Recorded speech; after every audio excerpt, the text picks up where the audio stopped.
Alhamdulillahillazi anzala sakinata fi qulubil mu'minin liyazdadu imanan ma'a imanihim. Asyhadu an la ilaha illallah rabbul alamin wa asyhadu anna Muhammadan abduhu wa rasuluhu sadiqul wa'dil amin. Arsalahu bil huda wa dinil haqq liyuzhirahu 'ala ad-dini kullihi walau karihal musyrikun. Allahumma salli wa sallim wa barik ala sayyidina Muhammadin wa ala alihi wa sahbihi ajma'in, amma ba'd.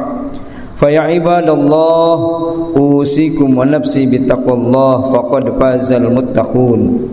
Qala Allah ta'ala fil Qur'anil Karim, a'udzu billahi minasy syaithanir rajim.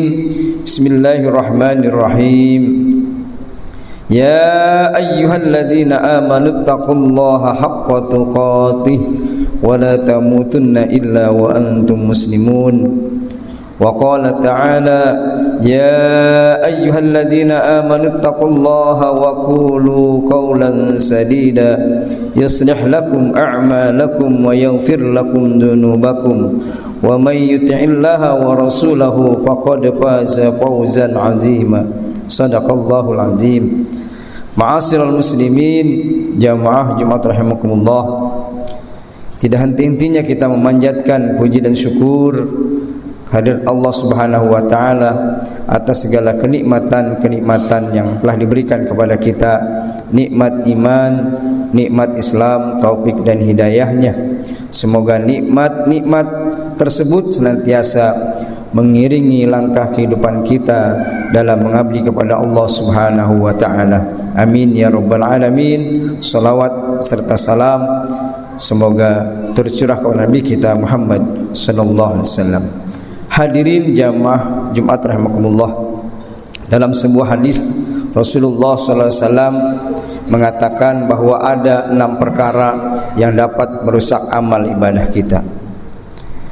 Sittatu asya'a tuhbatul a'mal. Ada 6 perkara yang dapat merusak amal-amalan ibadah kita di hadapan Allah Subhanahu wa taala. Yang pertama adalah al-istighalu bil uyubil khalqi. Kemudian yang kedua adalah waqaswatul qalbi. Kemudian yang ketiga hubbud dunya. Yang keempat adalah qillatul haya. Yang kelima tulul amal, dan yang keenam adalah wa zulmun la yantahi. Kata Nabi, yang pertama yang dapat merusak amal kita adalah al-istighalu bil uyubil khalqi. Senantiasa melihat kesalahan-kesalahan orang lain, senantiasa melihat, sibuk mencari, mengorek aib-aib orang lain, keburukan-keburukan orang lain. Ali bin Abi Thalib pernah mengatakan kepada kita semua, jadilah mata kalian seperti matanya lebah, jangan seperti matanya lalat. Kalau lalat senantiasa melihat tempat-tempat yang kotor, selalu hinggap di tempat-tempat yang kotor, itu lalat. Artinya apa? Dia senantiasa mencari kesalahan-kesalahan dan keburukan-keburukan serta mengorek-ngorek aib orang lain. Ini yang dilarang oleh Nabi kita Muhammad sallallahu alaihi wasallam. Kalau mata lebah itu senantiasa melihat sesuatu yang sangat indah. Dia melihat bunga, kemudian hinggap di tempat-tempat yang tidak merugikan tempat itu. Intinya adalah yang dimakan pun adalah hal-hal yang baik. Mata lebah adalah mata yang penuh dengan kenikmatan, hanya melihat sisi kebaikan dari orang lain, tidak pernah melihat sisi keburukan dari orang lain. Oleh karena itu jangan sampai kita memiliki mata seperti mata lalat yang hanya melihat keburukan dari orang lain, sementara kita tidak punya mata seperti matanya lebah, yaitu mata yang senantiasa melihat keindahan-keindahan. Oleh karena itu ada pepatah mengatakan, jarum di seberang lautan terlihat, sementara gajah di pelupuk mata kita tidak terlihat. Artinya apa? Sekecil apapun kesalahan-kesalahan orang lain kita tahu, sementara begitu besarnya aib yang ada dari kita tidak tahu. Jangan pernah menghitung apa yang dilakukan orang lain.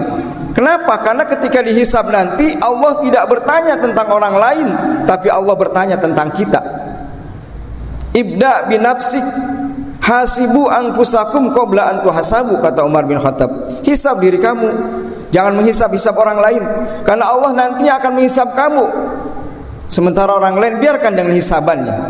Ketika kita sudah ibda bin nafsi, mengoreksi diri kita sendiri, maka akan semakin nyata, semakin jelas sebetulnya kita banyak kesalahan, banyak dosa di hadapan Allah Subhanahu wa taala, yang kemudian kita memperbaiki kesalahan-kesalahan itu. Ma'asyiral muslimin, jamaah Jumat rahimakumullah. Yang kedua, kata Nabi, yang dapat merusak amal itu adalah waqaswatul qalb. Hati yang keras, memiliki hati yang keras, tidak mau mendengarkan nasihat, tidak mau menghadiri pengajian-pengajian, tidak mau menghadiri taklim karena memiliki hati yang keras. Apa sih yang menyebabkan hati yang keras? Yang pertama harta, yang kedua kedudukan, jabatan, kekuasaan. Itu diantaranya membuat hati menjadi keras. Kita mungkin ingat dengan dua tokoh yang hidup pada zaman Nabi Musa alaihissalam. Yang pertama adalah Qarun, yang kedua adalah Fir'aun. Qarun adalah seorang konglomerat pada zaman Nabi Musa alaihissalam. Awalnya dia adalah orang yang sangat miskin, tapi kemudian dia berusaha atas bimbingan Nabi Musa alaihissalam dan menjadi orang yang kaya raya. Suatu hari Nabi Musa meminta zakat kepada Qarun untuk kepentingan dakwah dan umat. Tapi apa jawaban Qarun? Dia mengatakan bahwa harta yang saya peroleh ini bukan berasal dari Tuhannya Nabi Musa alaihissalam, tapi harta yang saya peroleh ini adalah hasil jerih payah keringat saya. Ini yang dikata Qarun. Maka kemudian Qarun membangkang ajakan dakwah Nabi Musa alaihissalam. Maka kemudian Allah azab Qarun itu beserta harta-hartanya. Dalam Al-Quran dibenamkan ke dalam bumi bersama harta-hartanya. Itu azab yang diberikan orang yang mempunyai qaswatul qalb, hati yang keras. Fir'aun juga demikian. Fir'aun dengan kekuasaannya, dengan kedudukannya, dia menjadi keras. Jangankan mendengarkan ajakan atau menerima ajakan dakwah Nabi Musa alaihissalam, bahkan dia terang-terangan mengaku dirinya sebagai Tuhan. Dia katakan, ana rabbukumul a'la, akulah Tuhanmu yang paling tinggi. Hadirin jemaah Jumat rahimakumullah. Iblis itu dosanya cuma satu. Dia dosanya hanya takabur, sombong. Iblis itu ilmunya luar biasa. Iblis hafal Quran dengan asbabun nuzulnya. Iblis hafal hadis dengan asbabul wurudnya. Iblis itu hafal semua sirah Nabi, karena iblis lebih dulu hidupnya dibandingkan para nabi. Dan iblis pernah di surga. Tapi kenapa iblis tidak dicintai oleh Allah? Karena di dalam hatinya ada ana khairu minhu, aku lebih baik daripada dia, Nabi Adam salam. Itu hanya sombong dosanya iblis itu. Tapi Fir'aun bukan hanya sombong, dia mengaku dirinya sebagai Tuhan. Iblis mengakui bahwa Tuhannya adalah Allah Subhanahu wa taala. Sehingga terbersit dalam diri iblis, aku ingin bertobat kepada Allah. Ya, tapi tidak diterima tobatnya oleh Allah. Kenapa? Ternyata ada manusia yang paling durjana, ada makhluk yang paling durjana setelah iblis itu, Fir'aun. Bukan hanya dia sombong, tapi mengaku dirinya sebagai Tuhan. Inilah kesombongan karena mengakibatkan hati yang keras. Apa penawarnya agar kita memperoleh hati yang lembut? Zikrullah, zikir kepada Allah. Ala bi zikrillahi tatmainnul qulub. Hanya dengan mengingat Allah hati kita menjadi tenang. Kemudian apa? Baca Quran. Quran itu syifa'u wa rahmatul lil mu'minin, sebagai obat rahmat bagi orang-orang beriman. Tiap hari kita melunakkan hati kita dengan berzikir. Kemudian kita banyak membaca bacaan harian kita, menjadikan Al-Quran sebagai manhajul hayah, pedoman kehidupan kita. Bahkan mungkin kita mempunyai anak yang keras kepala, yang hatinya keras. Sudah kita didik dengan segala pendidikan yang kita mampu, tapi mempunyai hati keras. Anak-anak kita mulai didik. Kemudian kita mungkin pernah didengarkan doa-doa oleh para ulama kita. Ketika kita mempunyai anak yang masih kecil tapi sudah keras, kita usap ketika dia tidur kepalanya, kita ucapkan doa. Kalau anaknya laki-laki, kita ucapkan Allahumma layyin qalbahu kama layyantal hadid li Daud alaihissalam. Ya Allah, lembutkan hati anakku ini sebagaimana engkau lunakkan, engkau lembutkan besi oleh Nabi Daud alaihissalam. Itu ajaran para ulama, doa para ulama. Kemudian kalau anaknya laki-laki, anaknya perempuan, Allahumma layyin qalbaha, disebutkan namanya, kama layantal hadid di Daud alaihissalam. Ya Allah, lembutkan anak perempuan saya ini sebagaimana engkau lembutkan, engkau lunakkan besi oleh Nabi Daud alaihissalam. Itu salah satu ikhtiar doa kita, usaha kita agar mempunyai anak yang lemah lembut, yang santun, yang hormat, berbakti kepada kedua orang tuanya. Ma'asyiral muslimin rahimakumullah. Kemudian yang ketiga yang membuat amal kita rusak adalah hubbud dunya, cinta dunia. Mencintai dunia sepertinya dunia segala-galanya. Dengan dunia seolah-olah dia bisa membeli sesuatu. Dengan dunia dia timbulkan keangkuhan, kesombongan, berbuat aniaya, berbuat zalim karena merasa mempunyai harta, kedudukan dan sebagainya, karena punya dunia. Padahal apa yang kita miliki semua nanti akan dimintai oleh pertanggungjawaban oleh Allah Subhanahu wa taala. Ingat, kalau kita punya harta banyak pun, jangankan harta banyak, baju yang kita pakai pada saat sholat ini hisabnya lama sekali. Baju yang kita kenakan pada saat sholat ini ketika dihisab lama sekali. Apalagi baju yang satu lemari di rumah kita, belum kendaraan kita, belum harta kita di mana-mana, membuat kita lama masuk surganya. Kenapa? Karena semua akan dimintai pertanggungjawaban Allah Subhanahu wa taala. Ketika kita mendengarkan hadis la tazulu qadama 'abdin fi yaumil qiyamah hatta yus'ala an arba'in, tidak akan beranjak seorang hamba dari tempat berdirinya pada hari kiamat nanti hingga ia ditanya 4 hal. Yang pertama, an umrihi fima afnahu, umurnya untuk apa digunakan. Wa an ilmihi fima fa'ala bih, ilmunya untuk apa diamalkan. Wa an jismihi fima ablah, anggota badannya untuk apa digunakan. Tapi yang keempat, Allah bertanya harta itu 2 kali. Min aina iktasabahu wa fima anfaqahu, dari mana harta itu engkau peroleh, wa fima anfaqahu, untuk apa harta itu engkau belanjakan. Kalau kita sudah mampu mempertanggungjawabkan bahwa harta itu kita peroleh dari jalan yang halal, tapi Allah masih bertanya 1 kali lagi, wa fima anfaqahu, untuk apa harta itu kita belanjakan. Dari mana kita bisa memperoleh dengan halal, kemudian untuk apa dibelanjakan, untuk sesuatu yang sia-sia atau untuk sesuatu yang bermanfaat di jalan Allah Subhanahu wa taala. Selagi kita mampu bersedekah, bersedekahlah. Selagi kita mampu berinfak dan ada kesempatan untuk tempat untuk kita berinfak, berinfaklah. Karena orang-orang yang ada di dalam kubur saat ini menyesal karena tidak banyak bersedekah kepada Allah Subhanahu wa taala. Orang-orang yang dalam kubur apabila dia dihidupkan kembali, dia bukan ingin pergi haji dan umroh, tapi dia ingin memperbanyak sedekah, ingin memperbanyak infak dan sedekah. Inilah hal-hal yang harus kita perhatikan dalam kehidupan kita sebagai bekal kita menghadap Allah. Karena kata Nabi, as-shadaqatu tanfa'ul bala, sedekah itu adalah menolak bala, dari mara bahaya di dunia dan dari halangan, penghalang kita dari siksa kubur dan api neraka. Itu adalah sedekah. Ma'asyiral muslimin rahimakumullah. Kemudian yang keempat yang dapat perkara yang merusak amal itu adalah kilatul haya, sedikit rasa malu. Iman dan malu senantiasa berkaitan. Apabila seorang sudah tidak punya rasa malu, maka imannya lepas. Ketika imannya lepas, maka dia sudah tidak punya rasa malu. Orang tidak punya rasa malu artinya dia menantang Allah, tidak mau mengabdi kepada Allah, masih berbuat maksiat, tidak punya rasa malu terhadap Allah. Kita pernah banyak menyaksikan orang-orang Islam yang notabene begitu banyak yang tidak melaksanakan puasa di bulan Ramadan. Dengan siang hari dia terang-terangan makan dan minum. Ini adalah menantang Allah dan tidak punya rasa malu terhadap Allah Subhanahu wa taala. Makanya kita tumbuhkan dalam diri kita punya rasa malu ya apabila kita melakukan hal-hal yang salah walaupun itu kecil. Karena kita meyakini bahwa kesalahan sekecil apapun, kemudian amal sekecil apapun, semua akan dicatat oleh Allah Subhanahu wa taala. Ma'asyiral muslimin rahimakumullah. Kemudian yang kelima adalah yang merusak amal adalah tulul amal. Apa itu tulul amal? Tulul amal itu adalah seolah-olah dia akan selamanya hidup di dunia, mencari dunia, hidupnya hanya mencari dunia dan meyakini bahwa seolah-olah dia akan hidup dan tidak akan mati. Padahal orang yang beriman itu, dunia itu adalah ad-dunyatu mazra'atul akhirah. Dunia ini adalah ladang untuk menanam, memanennya nanti di akhirat.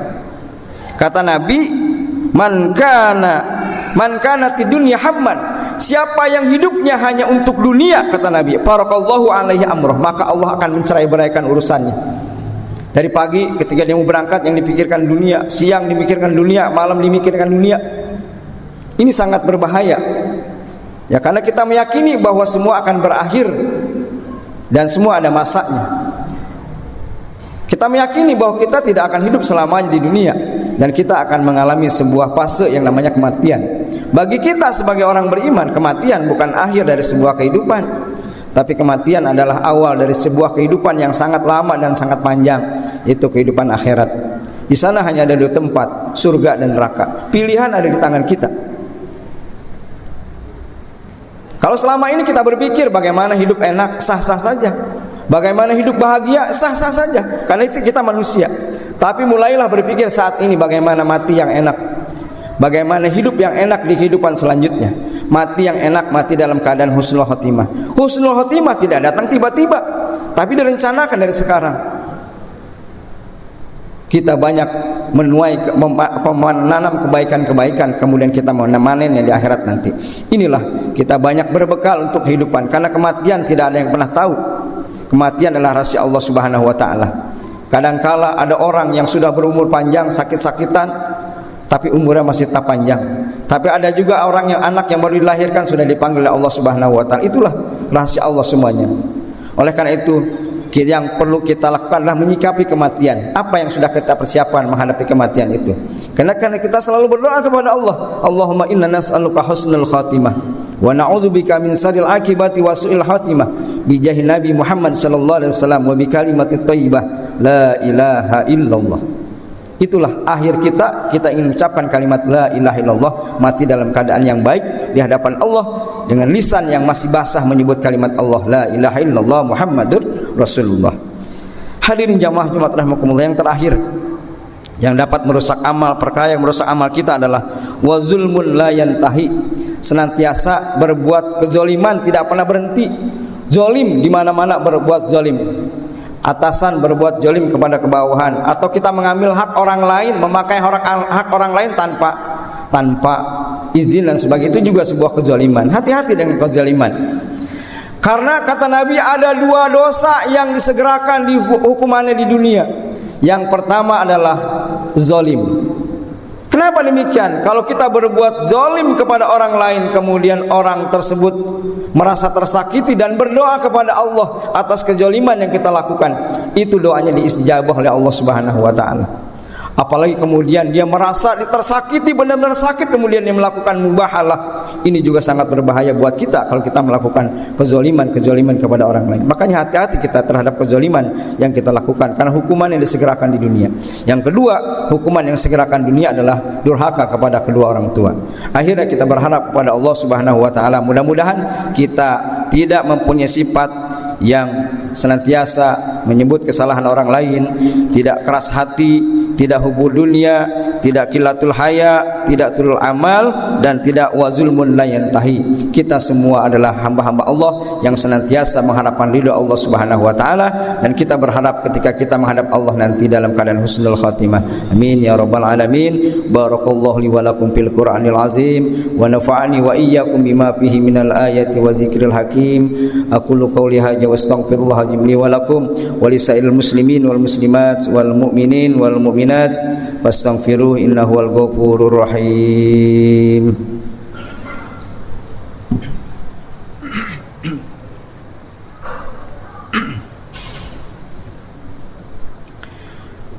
Alhamdulillahi amarna bil ittihadi wal i'tisami bihablil matin.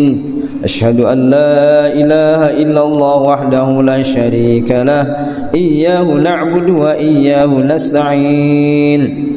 Wa asyhadu anna Muhammadan abduhu wa rasuluhul mab'utsu rahmatan lil alamin. Allahumma salli wa sallim wa barik ala sayyidina Muhammadin wa ala alihi wa sahbihi ajma'in. Amma ba'd. Fa ya ibadallah, usikum wa nafsi bi taqwallahi wa ta'atihi la'allakum tuflihun.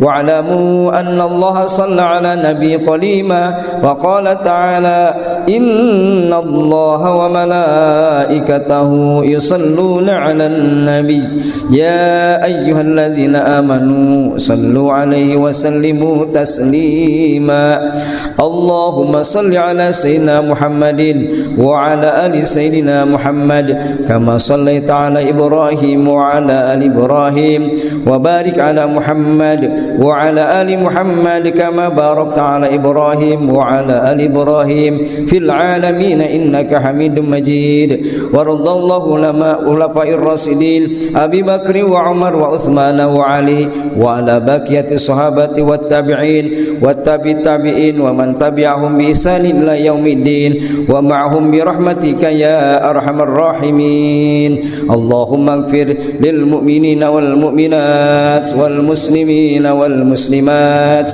الأحياء منهم والأموات إنك سميع قريب مجيب دعوات ويا قاضي الحاجات ويا كافي المحمات برحمتك يا أرحم الراحمين اللهم إنا نسألك حسن الخاتمة ونعوذ بك من شر العاقبة وسوء الخاتمة اللهم إنا نسألك العفو والعافية والمعافاة الدائمة في الدين والدنيا والآخرة والفوز بالجنة والنجاة من النار والعفو عند الحساب ربنا لا تزغ قلوبنا بعد إذ هديتنا وهب لنا من لدنك رحمة إنك أنت الوهاب ربنا ظلمنا أنفسنا وإن لم تغفر لنا وترحمنا لنكونن من الخاسرين ربنا هب لنا من أزواجنا وذريتنا قرة أعين واجعلنا للمتقين إماما ربنا آتنا في الدنيا حسنة وفي الآخرة حسنة وقنا عذاب النار عباد الله إن الله يأمر بالعدل والإحسان وإيتاء ذي القربى وينهى عن الفحشاء والمنكر والبغي يعظكم لعلكم تذكرون ولذكر الله أكبر جرد حكمة بها أمطرت في الخافقين سماء